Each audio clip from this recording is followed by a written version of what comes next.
Ministri i Bujqësisë dhe Zhvillimit Rural, zoti Andi Salla, inspektoi punimet mbrojtëse përgjatë lumit Kalasa në bashkinë Finiq, një prej lumenjve më problematik në vend për shkak të prurjeve të larta.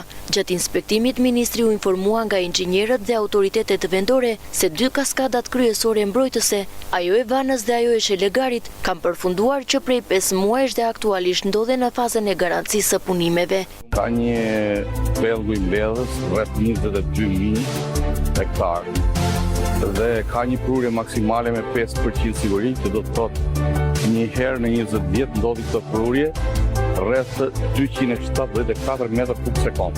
Dhe problematika ka qenë gjithmonë kaskada e parë është kaskada e Vanës, e dyta Shelegarit dhe me radhë janë 4 kaskada. Në 2 të parat është bërë investim nga qeveria shqiptare. Kto shërbejnë për uljen e energjisë kinetike të këtij lumi, në mënyrë që brigjet mos të gryen, se po gryen brigjet pastaj do të gryen dhe ordinatorat rreth e qarkëta që janë gati 850 hektar që brohen.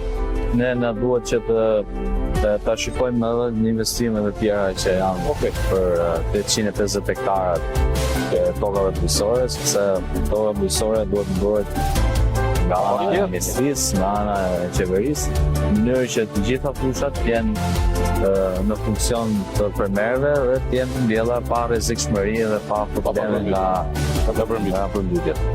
Inxhinierët konfirmuan se projektet për 2 kaskadat e mbetura janë gati.